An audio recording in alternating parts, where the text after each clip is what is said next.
After my grandfather passed away, the entire family gathered in the luxurious meeting room to hear the announcement of the asset division.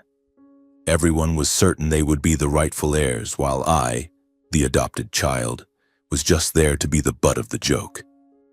But right at the moment they were mocking me, I placed a sealed file on the table that had been locked away for many years. And as the lawyer began reading each word aloud, the entire room fell into dead silence. My father, uncle, and brother went berserk like cornered wild animals. Hello, my name is Wesley Stone. I'm 32 years old and currently the CEO of Heritage Stone International, a multinational conglomerate spanning industries from food to retail chains and logistics, with its headquarters in Atlanta, Georgia. If you saw me now, sitting in my gleaming glass office on the top floor, with the city twinkling with lights below, you might think I was born with a silver spoon in my mouth. That everything came to me as easily as my surname Stone suggests. But the truth is far from that. My life is a long story, full of scars. Times when I was sidelined, and moments when I had to grit my teeth to prove my worth. Today, I want to tell you that story, starting from the very beginning when I was just a lost boy in the very home I called family. I am adopted. That's the first thing you need to know about me. I don't remember anything about my biological parents. I only know that I was adopted when I was just a few months old. The Stone family who brought me home was a prestigious, wealthy lineage with Heritage Stone International as the symbol of their success. But don't rush to think that growing up in a family like that was a dream. For me, it was a relentless battle where I had to fight to be recognized, to be seen as a human being rather than an outsider. My grandfather, Virgil Stone, was the founder of the conglomerate. He was a stern man with eyes as sharp as knives and a deep, resonant voice that commanded respect from anyone. He never smiled easily, but to me, he was the only light in those dark days. He saw something in me that I myself hadn't yet realized, but not everyone in the family thought like him. My adoptive father, Gerald, my uncle Albert, and my brother Cole, they never saw me as a true part of the Stone family. I still remember my childhood days clearly when I was only 7 or 8 years old, running after my grandfather through the supermarkets and warehouses of Heritage Stone. Those trips weren't just work, they were my world. Grandfather would point to each shelf, each truck, and explain, "Wesley, success isn't in the numbers on paper. It's here, in how we serve every customer and how we keep our promises to them." I listened intently, my eyes wide with wonder, feeling like I was being taught a great secret. He taught me about discipline, about honor, and about never giving up.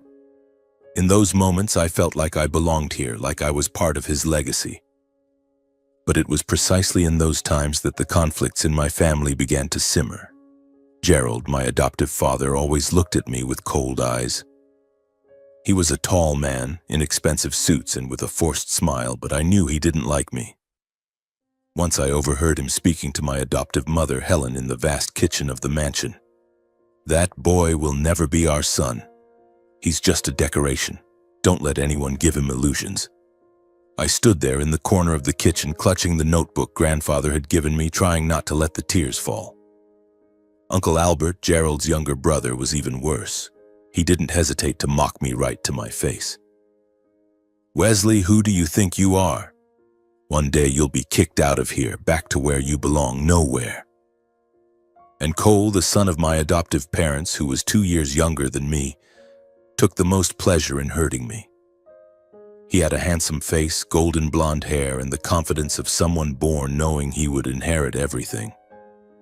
Cole often called me Scrap, or the pickup kid right in front of his friends. Once at my own birthday party, Cole deliberately spilled juice on my shirt, laughing loudly and saying, "Oh, sorry, Wesley. I forgot you were wearing nice clothes today." Everyone burst into laughter while I just stood there, clenching my fists, trying not to let my anger explode. But it was precisely those moments that forged me. I knew I couldn't rely on pity or kindness from anyone in this family except grandfather. Virgil was the only one who believed in me. He didn't just teach me about business, he taught me about being a person. I remember one afternoon when I was 12 years old. He took me to a large warehouse on the outskirts of Atlanta. He pointed to the workers unloading goods and said, "Wesley, look at them. They are the heart of this conglomerate. If you want to lead, you must understand the value of every person, every smallest task." I nodded, committing every word he said to memory. Those trips with grandfather were the light of my childhood, but they were also the source of the family's envy. Gerald and Albert grew increasingly irritated seeing grandfather favor me. They began forbidding me from seeing him, claiming I was a bother or not qualified enough. Once I was locked in my room all day just for sneaking out to meet grandfather at the office. I sat in the dark room hearing my adoptive mother Helen sigh outside the door. "Wesley, you have to know your place." But I didn't yield. I secretly wrote letters to grandfather, hiding them in books I knew he would read. And each time I received a reply from him with his firm but loving handwriting, I felt like I could overcome anything. The relationship between me and my adoptive family grew increasingly tense. Gerald and Helen no longer bothered to hide their indifference. They treated me like a stranger, an unnecessary item in their lavish home.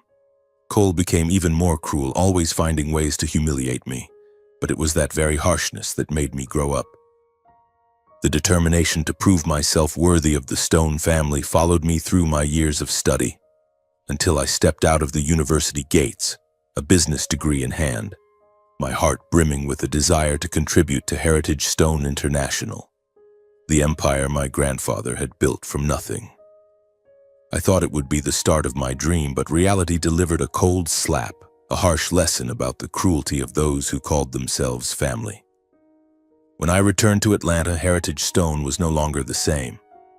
My grandfather, once the soul of the conglomerate, had retired. He handed over the reins to my adoptive father, Gerald, hoping he would uphold the legacy. But Gerald was no Virgil Stone.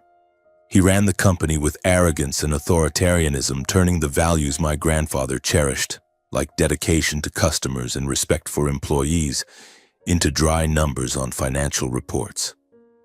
I walked into Heritage Stone's headquarters with eagerness, ready to contribute, but from the very first day I realized I was not welcome. Gerald made no effort to hide his irritation at my presence.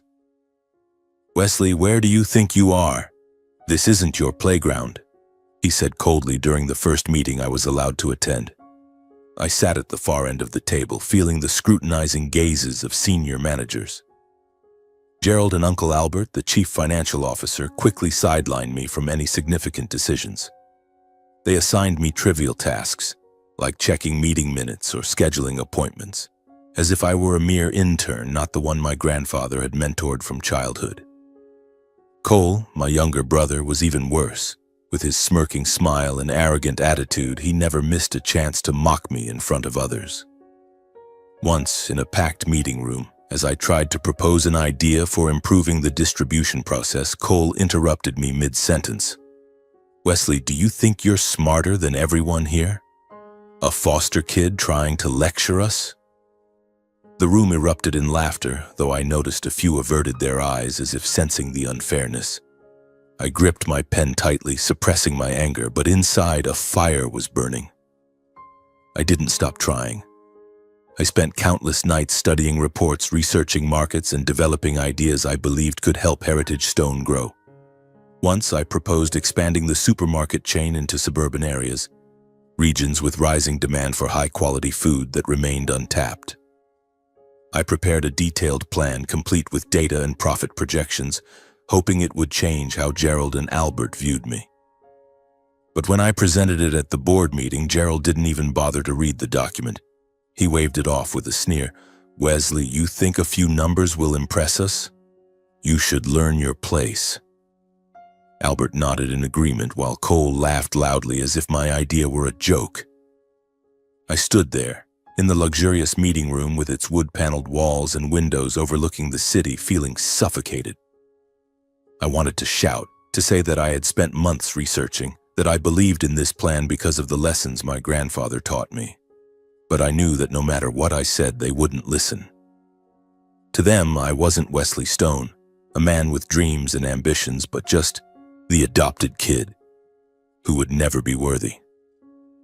The months that followed were a series of rejections.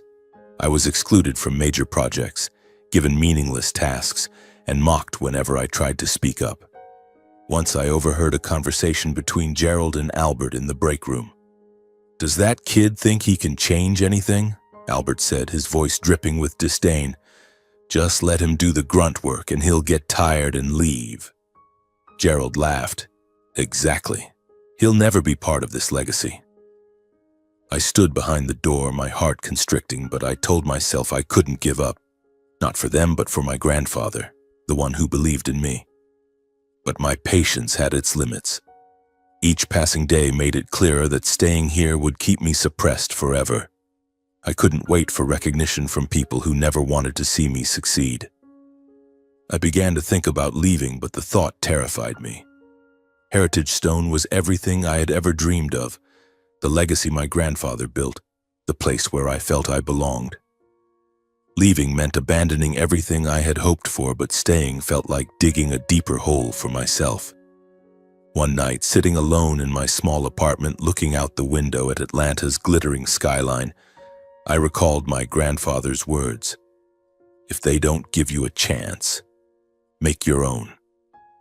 Those words were a beacon in the darkness. I realized I couldn't keep waiting for Gerald, Albert, or Cole to change. I had to stand up and forge my own path. And so, with a heart full of determination but heavy with pain, I made the boldest decision of my life: to leave Heritage Stone International. The day I announced my decision, Gerald and Albert weren't surprised. They looked at me as if they had long expected it. "You think you can survive out there, Wesley?" Gerald said, his tone dripping with sarcasm. "Without Heritage Stone, you're nothing." Albert laughed. "Starving on the streets is the price of arrogance, kid." Cole, as usual, didn't miss the chance to taunt. "Good luck, big brother. Hope you find a nice street corner to beg on." Their words stung, but they didn't deter me. I was too accustomed to their cruelty. I packed a few essentials, left the office with just a small briefcase and a heart full of resolve. But before I left, I received an unexpected call. It was my grandfather. He had heard the news from an old friend in the company. His voice, though weaker than before, was still deep and steady. "Wesley, you're a strong man. I know you'll do great things. Remember my words. A true leader is never afraid to start from nothing." Those words were the final spark I needed. I left Heritage Stone not because I had failed, but because I knew the road ahead, however difficult, would be mine to walk. I would build something, not to please Gerald, Albert, or Cole, but to prove I was worthy of my grandfather's faith. As I stepped out of Heritage Stone's towering building, I looked back one last time, my heart aching yet brimming with hope. The twinkling lights from the upper floors reminded me of the legacy my grandfather left behind. But I also understood that his legacy wasn't just buildings or numbers on reports. It was the unyielding spirit, the perseverance he had instilled in me. I gripped my small briefcase tightly, walking into the chilly Atlanta evening, telling myself this wasn't the end, but a new beginning. My entrepreneurial journey began with little. Just some savings from my years at Heritage Stone, a few unfinished ideas, and an unwavering belief that I could achieve something great. I reached out to two college friends, Ethan and Maya, who had once stayed up all night with me to complete group projects. They weren't wealthy or well-connected, but they shared the same burning passion as I did. We sat in a small coffee shop surrounded by scattered papers and scribbled sketches to start a dream, a startup in food distribution, leveraging cutting-edge technology to optimize supply chains. We called it Fresh Path, a simple name but one that carried our hope for a fresh, untainted path, free from the scheming of the Stone family. The early days were a nightmare. We rented a tiny office on the outskirts of Atlanta, where the smell of old paint and the screeching air conditioner gave me headaches every night. With limited capital, virtually no clients, and giant competitors looming over us, I remember mornings waking up at my desk, a cold coffee cup beside me and fear creeping into my heart. Did I make a mistake leaving Heritage Stone? But every time doubt arose, I thought of my grandfather, of those field trips long ago when he pointed to shelves and said, "Wesley, do better, not just for yourself, but for those who believe in you." And so I dove back into work day and night without pause. We started by building a technology platform to optimize food distribution, a system that used data to predict demand, minimize waste, and ensure products reached customers fresh. I applied every lesson from my grandfather, focusing on the smallest details, from how goods were arranged to how we communicated with partners.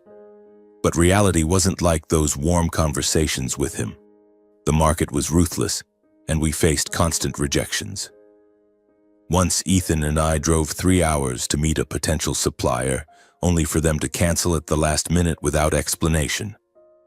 Maya, with her incredible patience, was often the one pulling Ethan and me out of moments of despair, reminding us that great things take time. But the greatest challenge didn't come from the market, it came from my adoptive family. One day, as we were close to securing a major contract with a regional supermarket chain, the partner abruptly backed out. I still remember that call, the manager's voice cold and curt over the phone. "Sorry, Wesley, but we can't move forward. Someone made a better offer." I was stunned, unable to comprehend what had happened, until Ethan discovered that Gerald and Albert had quietly contacted the partner, using Heritage Stone's influence to sabotage our deal. They didn't just want me to fail. They wanted to crush me. That blow nearly broke me. I sat in our tiny office, staring at the red numbers on the spreadsheet, feeling like all my efforts were slipping away. Maya walked in, placed a hand on my shoulder and said, "Wesley, they're doing this because they're scared of you. If you give up now, they win." Her words were like a wake-up slap. I remembered the days locked in my room for sneaking out to see my grandfather, the times I was mocked for being the adopted kid. I couldn't let them win. Never. I threw myself into work with renewed energy. We refined our platform, sought out smaller partners willing to trust a fledgling startup, and I learned to negotiate, persuade, and hold fast to my belief even when everything seemed against me. My grandfather's lessons about perseverance and putting customers first became my guiding star. I started attending trade shows, standing for hours to pitch FreshPath to people who barely glanced at our flyers. Once, a local food supplier laughed out loud when I presented our idea. "You think you can compete with giants like Heritage Stone?" I smiled and replied, "I don't need to compete with them. I just need to do better." And then, after 2 years of struggle, a glimmer of light emerged. A small supermarket chain in the southeast US agreed to sign a contract with us. It was FreshPath's first major deal, a milestone we celebrated with cheap beers in our cramped office. I still remember that moment. When we received the contract confirmation email, Ethan shouted. Maya hugged me tightly, and I just sat there, staring at the screen, tears silently streaming down my face. It wasn't just a contract. It was proof that I could do it, that I didn't need the Stone name to succeed. Word about FreshPath began to spread. A small article in a local newspaper called me the disowned heir building his own empire. From there, journalists took notice. They called, asking about my journey leaving Heritage Stone, about how I built FreshPath from nothing.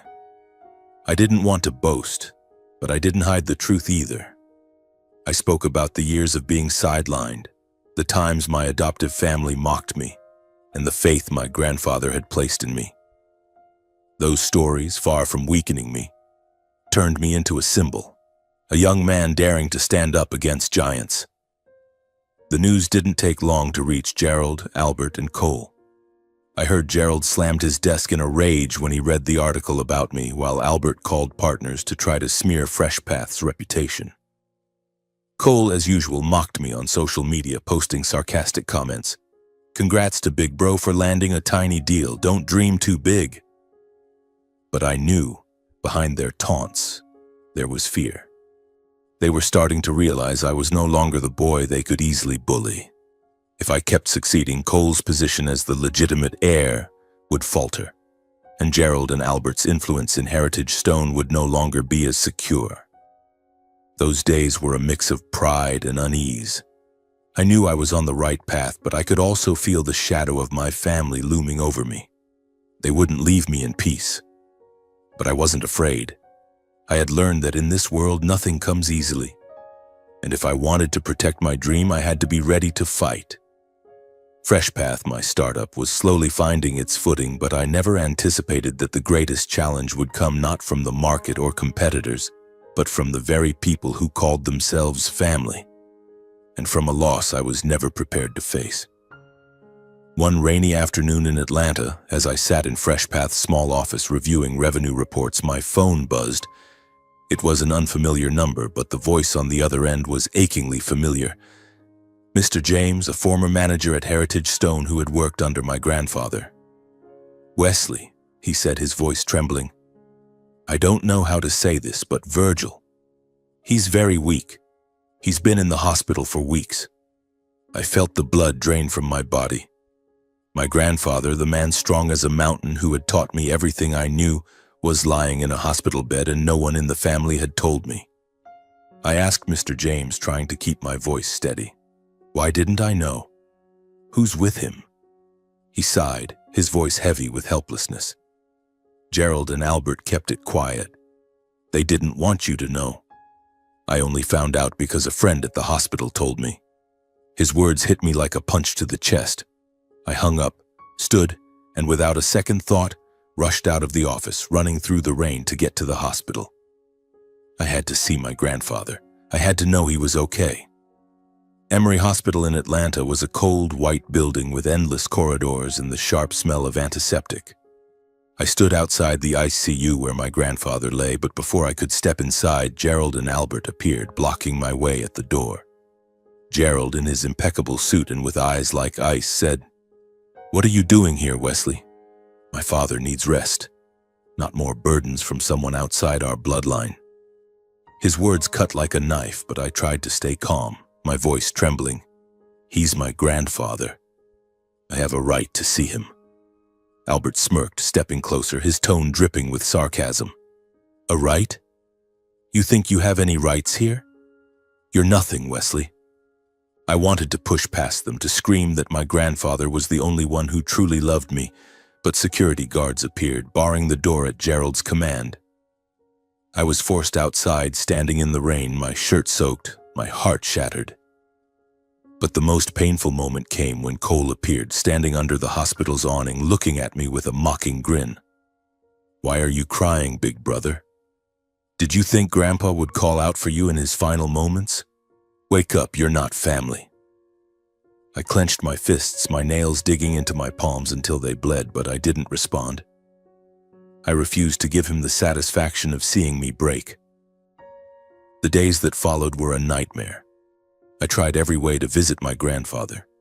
I called the hospital, sent gifts, wrote letters, even asked nurses I knew to pass on messages, but most were intercepted by the family. Gerald and Albert controlled everything from the visitor list to updates about his condition. I felt powerless, as if I were losing my grandfather a second time, not to illness, but to the cruelty of those around him. Each night I sat in my small apartment looking out at Atlanta's skyline, wondering if my grandfather knew I was trying to reach him, that I had never given up on him. But then, a flicker of hope emerged. An elderly nurse, Martha, who had worked at the hospital since my grandfather's days of routine checkups, secretly contacted me.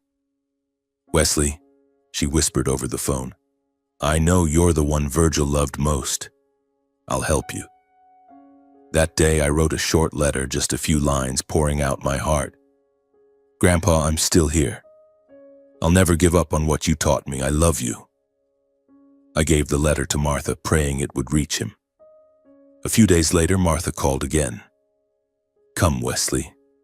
I have something for you." I raced to the hospital, my heart pounding. Martha pulled me into a quiet corner and handed me a small, carefully folded piece of paper.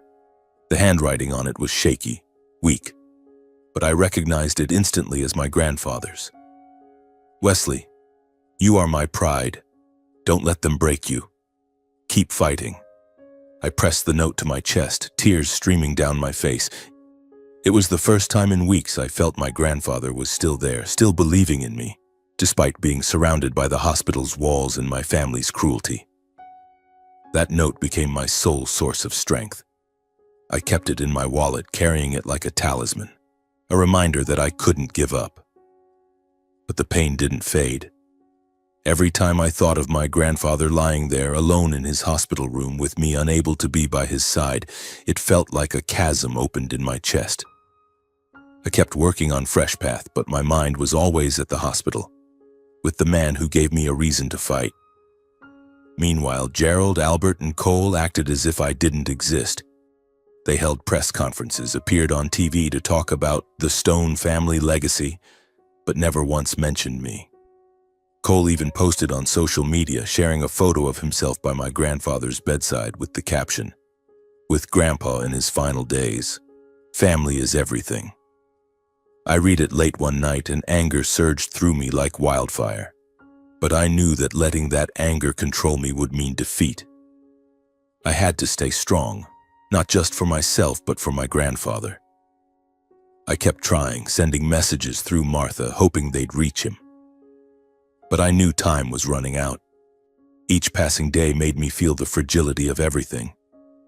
I feared I'd never get to say goodbye, never get to thank my grandfather for all he'd done for me. And I feared that in his final moments he might think I had abandoned him. But I never expected that.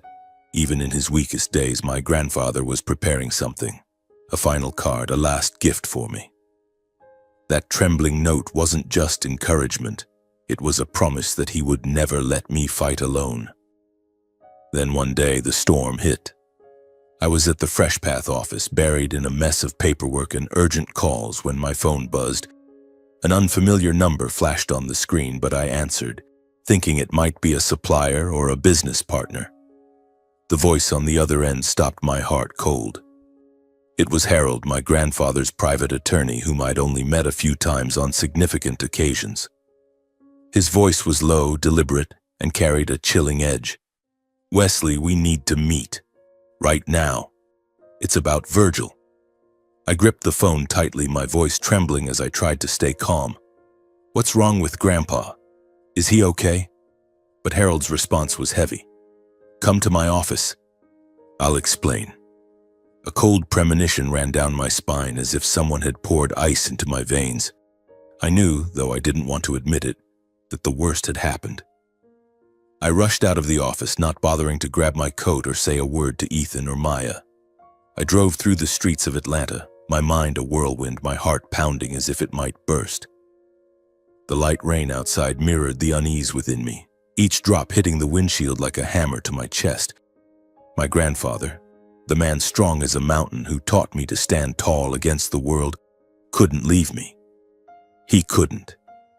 I told myself he was probably just frail, that I still had time to be by his side, to hold his hand and tell him I'd never forgotten his lessons. But deep down, a small cold voice whispered that I was already too late. When I pushed open the door to Harold's office, a small but elegant room in downtown Atlanta, his gaze made me falter. He sat behind his desk, his silver hair disheveled across his forehead, his eyes sad but resolute. Before I could even sit down, he spoke, his voice cutting like a knife. "Wesley, Virgil passed away this morning." The world around me collapsed. The floor beneath me seemed to dissolve, and I felt myself falling into a bottomless void. I wanted to scream, to deny it, to say Harold was mistaken, that my grandfather couldn't leave me like this. But I just stood there, my legs trembling, then collapsed into a chair, my hands covering my face, trying to hold back the tidal wave of pain tearing through my chest. My grandfather, my only anchor, the one who saw me when the world turned its back, who believed in me when I doubted myself, was gone. I felt as if a part of me had died with him, as if the fire he'd ignited in me was flickering, about to go out. Memories flooded back, sharp as blades. Our field trips, his resonant voice teaching me about honor, his proud gaze when I presented my clumsy ideas at 12 years old. I had promised him I'd make him proud, but now I had no chance to say thank you, to say I loved him. I looked up, my voice breaking. Why didn't anyone tell me? Harold sighed, his eyes full of sympathy but also helplessness. Gerald and Albert kept it quiet, Wesley. They didn't want you to know. I only found out because a friend at the hospital informed me. His words struck like lightning, turning my grief into a blaze of anger. Gerald, Albert, and Cole. They hadn't just robbed me of the chance to be with my grandfather in his final days. They'd taken away my right to know he was gone. I slammed my fist on the desk, my voice shaking with rage. They had no right. Grandpa was the only one who truly loved me, and they dared to keep me from him? Harold sat there, his gaze empathetic, quietly sliding a glass of water toward me and waiting patiently for me to calm down. He passed peacefully, he said, but I knew it was just a comforting phrase. But he left something for you, Wesley. Something very important. I looked up, my eyes blurred with tears. Harold pulled a thick, sealed envelope and a handwritten letter from his desk drawer. This is Virgil's will, he said, and this is a letter he wrote specifically for you. My hands trembled as I took the envelope, feeling as if I were touching a piece of my grandfather. But when I opened the will, what I read left me in disbelief.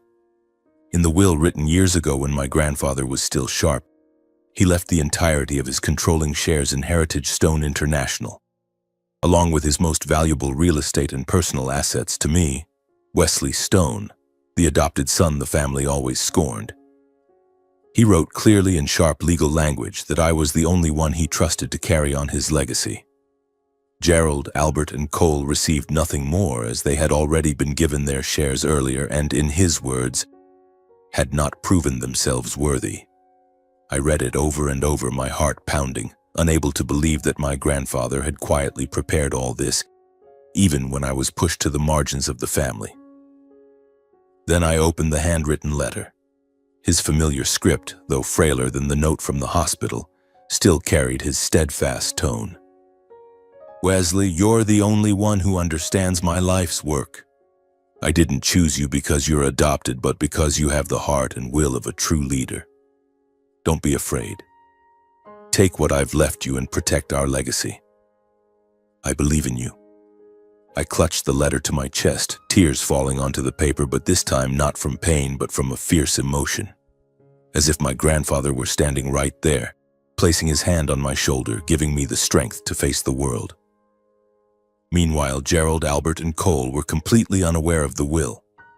They believed my grandfather had died without a legal will, and by law his assets would be split equally among his direct descendants. Harold told me they had organized a lavish funeral, like a display of the Stone family's power, but deliberately didn't inform me. Cole even posted on social media about the family's profound loss, as if I didn't exist. Gerald and Albert had already begun discussing how to divide the shares, laughing gleefully, certain I'd be left with nothing. They didn't know that my grandfather had played his final card, one that would upend everything. I left Harold's office, clutching the will and the letter, feeling as if I were carrying a ticking time bomb. I knew the moment the will was revealed would be a battle. Gerald, Albert, and Cole wouldn't accept it easily.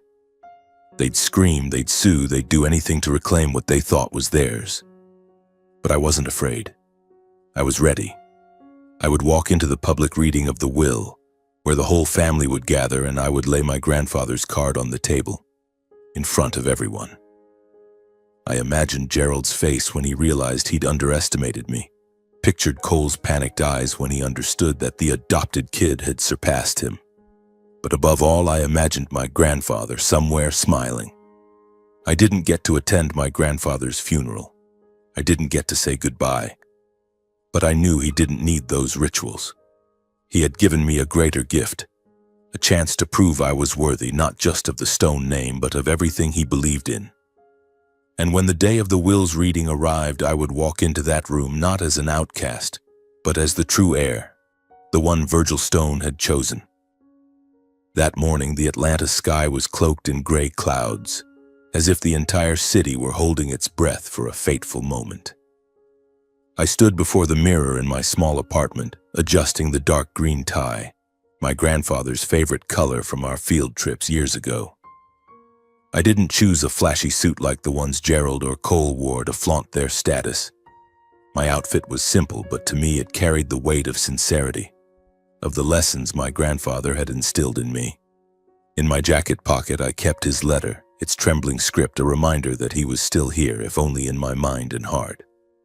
The law firm's office was on a high floor of a gleaming glass building with dark wood-paneled walls and large windows overlooking Atlanta's skyline. When I pushed open the door to the meeting room, the air inside was heavy as lead. Gerald sat at the head of the table, his expensive gray suit fitting his tall frame perfectly, his smug eyes radiating confidence, as if he already held everything in his grasp. Albert, seated beside him, flipped through a stack of documents, a haughty smirk on his lips. Cole, as usual, lounged back in his chair, phone in hand, scrolling with a careless air, as if the reading of the will was just a formality to hand him what he believed was rightfully his. Other relatives, aunts, uncles, cousins, sat scattered around the table, whispering to one another, their eyes glinting with anticipation. They all believed my grandfather's estate would be divided equally under the law, and I, the adopted kid, would leave empty-handed. As I entered, the room fell silent for a brief moment. Then Gerald spoke, his voice cold as ice. "What are you doing here, Wesley? This is family business." Albert sneered, adding, "Yeah, kid. You should go back to your tiny startup." Cole, never missing a chance, looked up from his phone with a mocking grin. "Or what, you here to beg for some pocket change to keep your pipe dream alive?" Laughter erupted from a few relatives, a chorus of contempt. But I didn't respond. I pulled out a chair, sat at the end of the table, and placed my small briefcase on my lap. Inside was the will, my grandfather's final card, and I knew that when it was played, every smile in this room would vanish. The lead attorney, Mr. Grayson, an older man with silver hair and gold-rimmed glasses, entered the room. He carried a thick folder, his expression calm but tinged with tension. "Good morning, everyone," he began, his voice deep and clear. "We are gathered today to read the will of Mr. Virgil Stone, founder of Heritage Stone International. I will begin with the necessary legal formalities." Grayson started with the standard provisions: small bequests to longtime employees, a charitable fund in my grandfather's name, and a few gifts to close friends. The room listened, but I could sense their impatience. They were waiting for the main event, the controlling shares of Heritage Stone, the real estate, and the most valuable assets. Gerald and Albert exchanged glances as if they'd already calculated how to divvy it up. Cole yawned, but I knew it was an act. I sat still, my hands resting on the briefcase, my heart pounding. Then the moment arrived. Grayson paused, adjusted his glasses, and said, "Before we proceed, I must inform you that no official will was filed with this office. By law, Mr. Virgil's estate would be divided equally among his direct descendants." Gerald flashed a triumphant smile. Albert nodded in satisfaction, and Cole chuckled, shooting me a smug look. But I knew it was time to play my card. I stood slowly, my voice calm but firm. "Mr. Grayson, I think you need to see this before you conclude." All eyes turned to me. Gerald frowned, Albert smirked, and Cole glared as if he wanted to devour me. I opened my briefcase and pulled out the will Harold had given me, a neatly sealed set of papers with clear notarization. I placed it on the table, the sound of paper meeting wood ringing like a hammer in the silent room. "This is my grandfather's will," I said, looking straight into Gerald's eyes. "It was drafted years ago when he was of sound mind, and it is fully legally binding." The room erupted. Gerald slammed the table, leaping to his feet. "What are you talking about? This is a scam!" Albert shouted. "No way Dad would do something that crazy!" Cole lunged forward, snatching the will from Grayson's hands, but the attorney raised a hand, his voice stern. "Everyone calm down. I need to review this document." He put on his glasses and read each line, each word, as the air in the room grew suffocating. After a few tense minutes, Grayson looked up and nodded.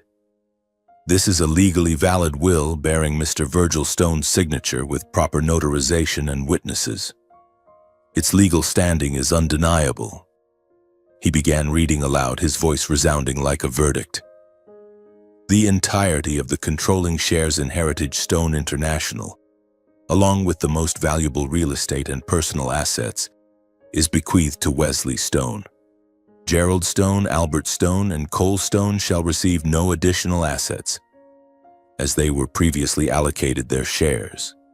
If they wish to be considered for further inheritance, they must prove their competence and worthiness, with Wesley Stone having full authority to evaluate and decide." The room fell deathly silent. Then, like a volcano erupting, Gerald roared, "This is impossible. That kid isn't even Dad's real blood." Albert pointed at me, his face flushed. "You forged this, Wesley. You won't get away with it." Cole cursed, throwing his phone onto the table. "You're a fraud. You don't deserve this." The other relatives gaped, whispering among themselves, their eyes flickering between shock and disbelief. But I stood there, silent, my gaze calm as a still lake. I didn't need to argue. The truth had spoken, and it echoed louder than any protest. Grayson continued, "Additionally, there is a personal letter from Mr. Virgil to Wesley." He handed me a small envelope, and I opened it in front of everyone. My grandfather's words, though brief, surged through me like a wave of strength. "Wesley, you are my true legacy. Lead Heritage Stone as I taught you, with honor and heart." I folded the letter, feeling as if my grandfather were right there, witnessing it all. Gerald, Albert, and Cole continued to shout, threatening lawsuits and demanding a review of the will's legality. But Grayson shook his head. "Everything is clear. This will is legally binding." They glared at me, their eyes burning with hatred, but I wasn't afraid. I knew this moment wasn't just my victory. It was my grandfather's, the man who saw me when no one else would. As I left the room, I felt their eyes boring into my back, but I didn't look back. I stepped outside, camera flashes from the press lighting up the air, and I knew this news would soon spread across Atlanta. But the spotlight or recognition wasn't what mattered most to me. It was the knowledge that I hadn't let my grandfather down. I had kept my promise to him, and now I would take his legacy, not just to protect it, but to make it shine brighter than ever. The news of the will spread like wildfire. Within hours of the reading, major headlines blared. Wesley Stone, abandoned adopted son, becomes heir to the Heritage Stone International empire. Articles recounted my story, from a boy scorned by his family to the one holding the controlling shares of one of America's largest corporations. Some praised my grandfather's decision as visionary, calling me a new breeze for Heritage Stone. Others were skeptical, questioning whether a young man like me, with experience primarily from a small startup, could lead such an empire. I didn't care about the whispers. I knew that to prove my worth, I needed action, not words. But the spotlight didn't shine only on me. Gerald, Albert, and Cole became the center of humiliation. Photos of them leaving the law firm, faces pale and eyes burning with anger, flooded social media. A post on X went viral, captioned, "Stone family humiliated as Virgil Stone's will chooses adopted son." Hundreds of comments poured in, ranging from sympathy for me to mockery of Gerald and Albert's arrogance. Cole, always eager to flaunt his life online, was uncharacteristically silent, but I knew he was seething. This public disgrace wasn't just a personal blow. It shook their credibility with shareholders and partners. Within the family, the rift grew starkly evident. Gerald and Albert faced tough questions from major shareholders. If Virgil Stone didn't trust you, why should we? Partners who had long been wary of Gerald's authoritarian style began shifting their attention, reaching out to me in search of a younger, more transparent leader. I received calls from regional directors who had worked under my grandfather, saying they looked forward to me bringing Heritage Stone back to its golden era. But I knew that before I could do that, I'd have to face another battle within the boardroom itself. The day I entered Heritage Stone's headquarters as the controlling shareholder, I felt like I was stepping into an arena. The towering glass and steel building where I'd once been sidelined was now the stage where I'd claim my place. The board meeting was held in the main conference room with a long walnut table and portraits of my grandfather lining the walls. As I walked in, Gerald, still the CEO, sat at the head of the table, his eyes icy. Albert, the CFO, sat beside him, clutching a coffee mug as if to restrain his anger. Cole, though holding no official role on the board, was present, his gaze venomous, as if he wanted to devour me. The other members, longtime shareholders and executives, looked at me with a mix of curiosity and skepticism. I sat down, placing a thick folder of documents in front of me, reports I'd prepared over sleepless nights, drawing on my experience at FreshPath and my grandfather's lessons. Gerald opened the meeting, his voice low but challenging. "Wesley, you may be the controlling shareholder, but you lack experience. You don't understand the inner workings of Heritage Stone. You think you can just sit here and give orders?" Albert chimed in. "Exactly. We've run this company for decades. You're just a kid with a few small-time contracts." Cole couldn't hold back, leaping to his feet. "You're trying to ruin this family, Wesley. You don't belong here." I stayed silent, letting them vent their anger. Then I stood, my voice calm but sharp. "Ladies and gentlemen, I'm not here to argue about where I belong. I'm here because Virgil Stone trusted me, and I have a responsibility to protect his legacy." I opened the folder, presenting evidence of financial mismanagement under Gerald's leadership, from opaque expenditures to shady contracts with favored suppliers. I highlighted the company's market share decline over the past 3 years, the management scandals Gerald and Albert had tried to cover up, and the expansion opportunities they'd ignored, ones I'd proposed when I still worked here. The room fell silent. Some board members, loyal to Gerald, avoided my gaze, but I could see them wavering. I pressed on.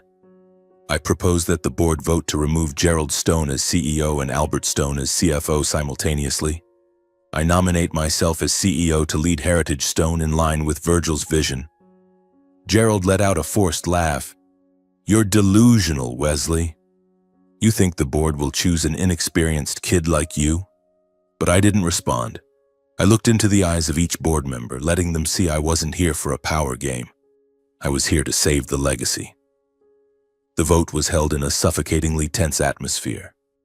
Gerald and Albert lobbied furiously, making calls, sending messages, trying to sway their loyal allies. Cole hurled personal attacks, calling me a family traitor. But the pressure from my position as controlling shareholder, combined with quiet support from other shareholders, those fed up with Gerald's authoritarian style, shifted the balance. When the results were announced, my heart felt like it stopped. The majority voted in my favor. Gerald and Albert were officially removed from their executive roles. Cole, with no voice on the board, sat there, his face pale, eyes burning with hatred. As the meeting ended, I stepped out of the room, camera flashes from the press lighting up again. I didn't gloat or smile triumphantly. I only felt a profound relief, as if my grandfather were standing somewhere, nodding in approval. Gerald, Albert, and Cole remained in the boardroom, their faces like stone statues, eyes filled with humiliation and resentment. I knew they wouldn't stop. They'd seek revenge, plot to reclaim what they'd lost. But I wasn't afraid. I had survived years of being scorned and sidelined, and now I stood here not just as the heir, but as the leader, exactly as my grandfather had envisioned. I walked out of the building, the Atlanta sunlight warming my face, and I felt a new fire ignite within me. A fire of responsibility and ambition to restore Heritage Stone to its golden era. The first days as CEO were nothing like I'd imagined. I wasn't sitting in a luxurious office, issuing orders and signing documents. Instead, I dove headfirst into the chaos left behind by Gerald and Albert. Financial reports were riddled with holes, contracts with suppliers were shady, and employee morale was at its lowest in the company's history. I remember my first morning in the CEO's office, looking out the window at the sprawling Atlanta skyline, wondering if I had the strength to revive this empire. But then I opened the desk drawer, the one my grandfather once used, and found an old notebook. Inside were his handwritten notes outlining his business principles. Customers are the heart. Employees are the soul. Honor is the foundation. I smiled, feeling as if my grandfather were reminding me where to start. I knew that to transform Heritage Stone, I had to act swiftly and decisively. In my first board meeting, I announced 3 major priorities. First, financial transparency. I hired an independent auditing firm to review every expenditure from the past 5 years. I wanted every number disclosed, not just to shareholders, but to employees, to rebuild the trust lost under Gerald's tenure. Second, restructuring. I decided to close unprofitable branches, redirecting resources to core markets and high-growth areas like the suburban regions I'd proposed years ago. Third, technology investment. I brought my experience from FreshPath to Heritage Stone, implementing smart distribution solutions using AI and big data to optimize the supply chain. These were ideas Gerald had once laughed off, but now they were the key to moving the company forward. My decisions weren't met with enthusiasm. Some board members, accustomed to Gerald's authoritarian style, were skeptical. "You're too young, Wesley," one said. "You think you can do what Gerald couldn't?" I didn't argue. I simply replied, "Give me 1 year. If I fail, you can replace me." But deep down, I knew I couldn't fail. Not for myself, but for my grandfather. For the employees who'd been with Heritage Stone for decades. And for the legacy I now held. My leadership style was worlds apart from Gerald and Albert's. They thrived on pomp, ruling from above, issuing orders without listening. I chose my grandfather's approach. Approachable, transparent, and people first. I started going on field visits just as he had done with me. I visited supermarkets, warehouses, and distribution centers, talking to employees, listening to their challenges. Once, a longtime employee, Ruth, pulled me aside and said, "You know, Wesley, you remind me of Virgil. He used to stand right here asking about us like we were family." Her words brought a sting to my eyes. I knew I was on the right path. But not everything went smoothly. Gerald, Albert, and Cole, though demoted, didn't disappear as I'd hoped. They began rallying disgruntled shareholders, secretly sending emails and spreading rumors that I lacked experience and would ruin Heritage Stone. I learned that Albert had tried to meet privately with a major partner, urging them to pull their contract by claiming Wesley isn't capable. I confronted him in a closed-door meeting, my voice calm but sharp. "If you want to fight, do it openly. Don't skulk behind my back." Albert's face paled and he had no response. But I knew they wouldn't stop. Still, results began to show. After 6 months, the audit revealed that opaque expenditures had been eliminated, saving the company millions. Unprofitable branches were closed and resources were redirected to new markets, where revenue growth exceeded expectations. The smart distribution system I implemented reduced waste and boosted delivery efficiency by 20%. Heritage Stone's stock, which had plummeted under Gerald, began to stabilize. The press, once skeptical of me, shifted to praise. "Young CEO revives Stone Empire." An article in the Atlanta Business Chronicle wrote, "Wesley Stone isn't just inheriting a legacy, he's rewriting it." Longtime employees who had worked under my grandfather began to look at me differently. One afternoon, while inspecting a warehouse in the suburbs, Henry, a warehouse manager with over 30 years of service, shook my hand and said, "You know, Wesley, we finally have a leader worth following again. Virgil must be proud." I smiled, but inside a wave of emotion surged. One evening, as the red glow of sunset bathed the warehouse shelves, I called Ethan and Maya to my office. They walked in, still with the same unassuming passion from our sleepless nights at FreshPath's tiny office. I looked at them, the people who hadn't abandoned me in my darkest days, and said, "Ethan, Maya, I want you to run FreshPath, not just as a subsidiary, but as an integral part of Heritage Stone. Its technology and spirit will be the heart of our innovation." Maya's eyes lit up. while Ethan shook his head, laughing. "Wesley, you don't need to do this. We just want to support you." But I took their hands, my voice firm. "This isn't about repaying you. It's because you deserve it, and because I believe my grandfather's legacy will only shine if we protect it together." I decided to integrate FreshPath into Heritage Stone, not letting it fade, but using it as a new flame to light the path forward. To me, preserving my grandfather's legacy wasn't just about protecting it. It was about honoring the people who stood by me, who turned dreams into reality. But in the shadows, darkness still lurked. Gerald and Albert began quietly preparing a lawsuit, claiming my grandfather's will was unreasonable and demanding a court review. Cole, though powerless in the company, posted venomous rants on social media calling me a legacy thief. I knew they were waiting for me to slip, biding their time to turn the tables. But I wasn't afraid. I was ready to face any scheme they might concoct. Each night, as I sit in the top floor office of Heritage Stone, I look down at Atlanta, where supermarkets and distribution centers bearing the Stone name hum with activity. I take out my grandfather's letter and read it again, feeling as if he's here, reminding me that a legacy isn't just about money or power. It's about honor, responsibility, and the hearts of those who trust me. I know the journey ahead is long and the challenges will not be easy. But I'm ready. With the fire my grandfather kindled in me, I will take Heritage Stone further, not just to preserve his legacy, but to make it shine, just as he dreamed.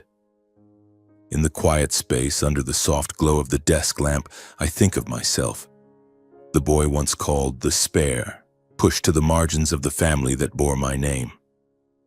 Today I stand as the head of Heritage Stone International, having walked paths I never dared imagine, even in my dreams. Every step was a battle, against the contempt of Gerald, Albert, and Cole, against the doubts of shareholders, and against my own moments of weakness. But each time I wanted to give up, I remembered my grandfather, the man with sharp eyes and a resonant voice who saw me when no one else would. My journey isn't just about reclaiming an inheritance or defeating those who underestimated me. It's about discovering my own worth, about learning to stand firm amidst storms. When I left Heritage Stone to start FreshPath, I thought I was abandoning my grandfather's legacy. But now I understand that decision brought me back to it in a way I never expected.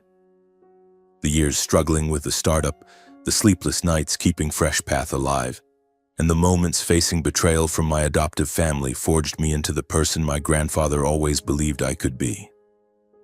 Now at 32, I'm no longer the trembling boy standing outside my grandfather's office, shyly handing him a scribbled plan.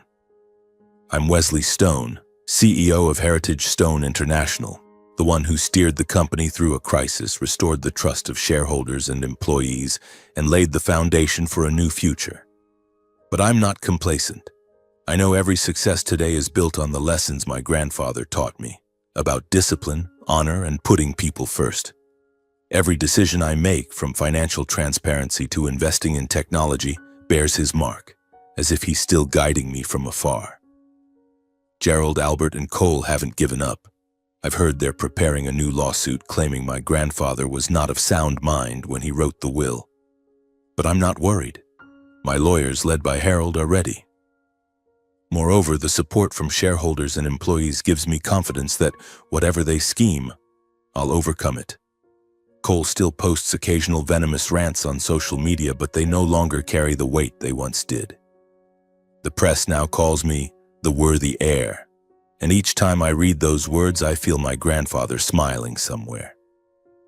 But my grandfather's true legacy isn't in the headlines or the numbers on financial reports. It's in the small moments I witness every day, when a warehouse worker smiles in gratitude because I listen to their ideas, when a customer sends a letter praising our product quality, or when I stand in a Stone-branded supermarket looking at shelves stocked full, remembering field trips with my grandfather. Those are the moments that make me feel I'm living up to his expectations. If I could send a message to anyone listening to this story, it would be this. There will be times in life when you're belittled, pushed aside, told you're not good enough. Don't let those harsh words define your worth. Be patient, hold fast to your dignity, and prove yourself through action. Truth and belief will speak even when you least expect it.